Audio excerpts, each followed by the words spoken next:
اب آپ اندازہ فرمائیں اور غور کریں کہ قرآن پاک کو محفوظ کرنے والے صحابہ کرام تھے جو ایک ایک آیت کو اپنے سینے محفوظ کر لیتے تھے. 70 صحابہ تو ایک مقام پہ شہید کیے گئے ہیں دھوکے سے، تاریخ پڑھیے آپ.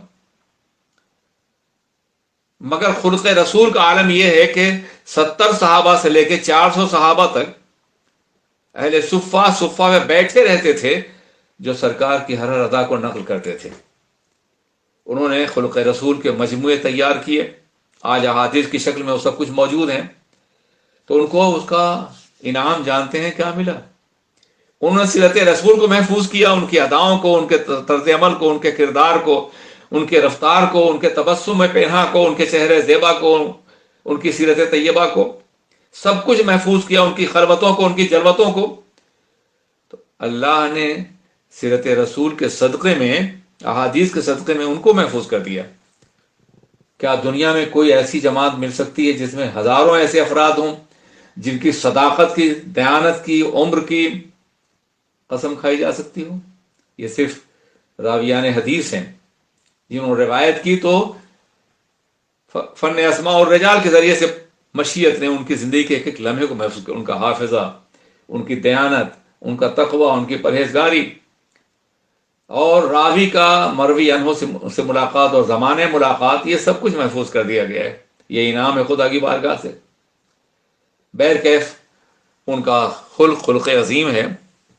اور اخلاق کے بارے میں تو اتنی احادیث مبارکہ موجود ہیں کہ ان کو جمع کیا جائے تو زندگی کا کوئی ایسا گوشہ نہیں جو تشنا رہ جائے. حضرات گرامی، آپ اندازہ فرمائیں آقا دو جہاں حضور سید عالم سرور کائنات نے خود اخلاق کے بارے میں کیا فرمایا ہے. اللہ کے رسول ارشاد فرماتے ہیں کہ ما من شیء اثقل فی المیزان فی میزان المؤمن یوم القیامت من خلق حسن. قیامت کے دن میزان عمل پر اچھے اخلاق سے بہتر کوئی چیز وزنی نہیں ہوگی مومن کے میزان پر. آپ اندازہ فرمائیں کتنا عظیم مقام ہے عام انسان کے، عام مومن کے اخلاق حسنہ کا. آپ اندازہ فرمائیں اللہ سرکار ارشاد فرماتے ہیں ما من شیء یوضع فی المیزان اثقل من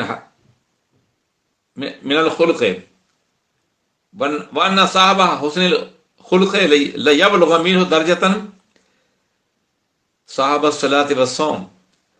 اخلاق حسنہ کا مالک جو ہے میزان عمل میں جتنی چیزیں رکھی جائیں گی ان میں حسن خلق سب سے زیادہ وزنی ہوگا.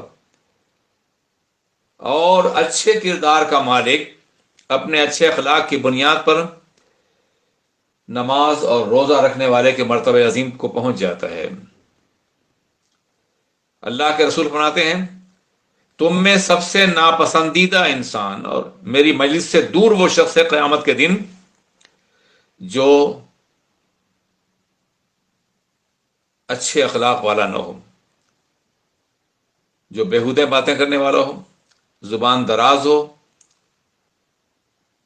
اس طرح کا آدمی مجھ سے بہت دور ہوگا. اور متکبر ہو، اور ظاہر کہ ساری باتیں بد اخلاقی سے متعلق ہیں. میرے آقا نے ایک مرتبہ ارشاد فرمایا کہ اللہ کے نزدیک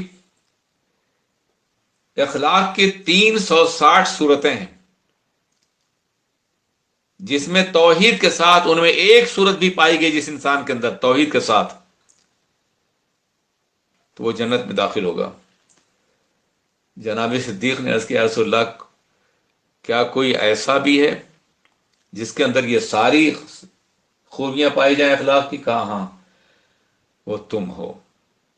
اللہ تبارک تعالیٰ اپنے حبیب کے صدقے میں ہمیں اچھے اخلاق کا مالک بنائے. تو اللہ نے کہا کہ آپ تو خلق عظیم کے حامل ہیں. آپ اندازہ فرمائیں عظیم کا لفظ استعمال کیا.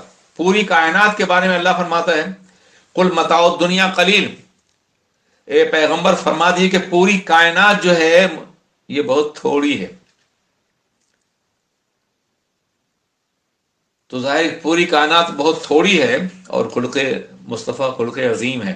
عظیم کے معنی یہاں کبیر ہی لیا گیا ہے، بہت بڑا، بہت عظیم تر ہیں سرکار اپنے اخلاق کے اعتبار سے۔ اللہ کی نعمتوں کا بین تعدوا نعمت اللہ لا تحصوها،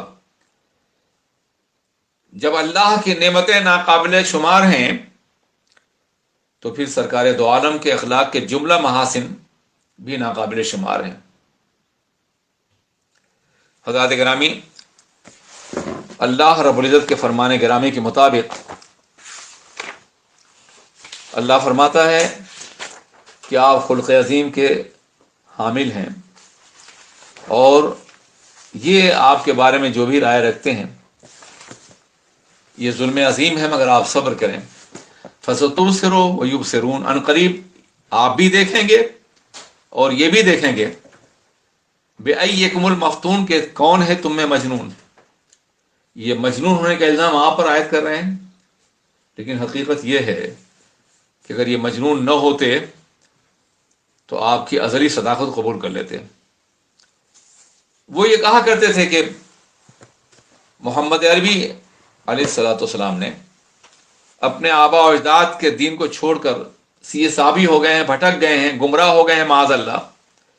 اللہ فرماتا ہے جواب، ان ربک هو اعلم بمن ضل عن سبیلہ، اللہ خوب جانتا ہے کہ کون بہک گیا اپنے راستے سے، وہ اعلم بالمہتدین، اور وہ یہ بھی جانتا ہے کہ ہدایت یافتہ لوگ کون ہیں۔ فلا تطع المکذبین، تو خبردار آپ ان چھٹلانے والوں کی بات نہ مانیں۔ ودوا لو تدہنوا فیدہنون، ان کی خواہش تو یہ ہے کہ آپ نرمی اختیار کریں تو وہ بھی آپ کے ساتھ نرم پڑ جائیں گے، اور نرمی اختیار کرنے کا مطلب یہ ہے کہ آپ اپنے پیغام اور مشن سے ہٹ جائیں اور ان کی رعایت کریں۔ جیسا کہ حدیث میں آتا ہے، کبھی وہ کہتے تھے کہ آپ ہمارے بتوں کو سجدہ کر لیں اور ہم کبھی آپ کے خدا کا بھی سجدہ کر لیں گے۔ ظاہر ہے کہ اس طرح کی مداحنت اور اس طرح کا اشتراک عمل یقیناً پیغمبر تو پیغمبر ہے، کسی مومن کو بھی قابل قبول نہیں ہوگا۔ تو اللہ فرماتا ہے کہ وہ اس طرح کی بات کرتے ہیں کہ آپ ان کے نرمی اختیار کریں تو وہ بھی نرم پڑ جائیں گے۔ اب اللہ فرما رہے وَلَا تُطِعْ كُلَّ حَلَّافٍ مَّهِينٍ، تو اے پیغمبر خبردار مت اتباع کیجیے جھوٹی قسمیں کھانے والے ذلیل کے لیے۔ جھوٹی قسم کھانے والا ذلیل، یہ دو صفتیں۔ حماز مشاء بنمیم، بہت نکتہ چین، چغلیوں کے لیے گھومنے پھرنے والا، چغلیاں کھاتا ہوا، چغل خوری کے ساتھ وہ معاشرے میں چلتا پھرتا دکھائی دیتا ہے۔ مناع للخیر، ہمیشہ بھلائیوں سے سخت منع کرنے والا، مانے نہیں منع، معتدین حد سے زیادہ بڑھا ہوا، اثیم انتہائی بدکار، عتلین انتہائی اکھڑ اور ضدی مزاج والا، بعد ذالک زنیم، اور ان سب کے اوپر یہ ہے کہ وہ اس کی اصل میں خطا ہے۔ حضرات، زنیم کا ترجمہ لوگوں نے کچھ اس طرح بھی کر دیا ہے بعض وقت کہ جس سے قرآن پاک کی عظمت مجروح ہوتی ہے۔ کبھی کسی نے حرامی کا لفظ استعمال کر دیا ہے، کسی نے ولد الحرام کا لفظ استعمال کیا ہے، کسی نے ولد الزنا کا لفظ استعمال کیا ہے۔ قربان جائیے امام اہل سنت اعلی حضرت پر، وہ جو ترجمہ کرتے ہیں اس میں اتنی نزاکت ہے کہ جس نے قرآن پاک کی عظمت کو سمجھا ہے وہ اس کی خوبی کو جان سکتا ہے۔ وہ فرماتے ہیں کہ اور اس کی اصل میں خطا ہے۔ بات وہی کہہ رہے ہیں جن کو لوگوں نے اپنے اپنے طور پر کہنے کی کوشش کی ہے، مگر وہ قرآن پاک کے ترجمے کی عظمت کو ملحوظ نہیں رکھتے ہیں۔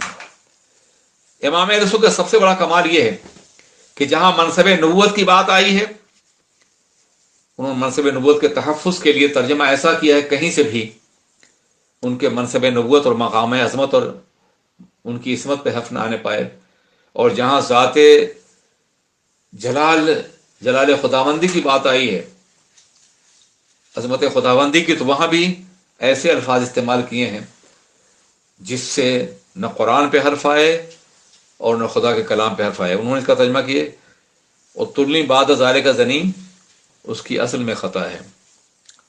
ان کان، بس آج اتنا ہی رہنے دیں، انشاءاللہ کل مزید تفصیلات عرض کریں گے.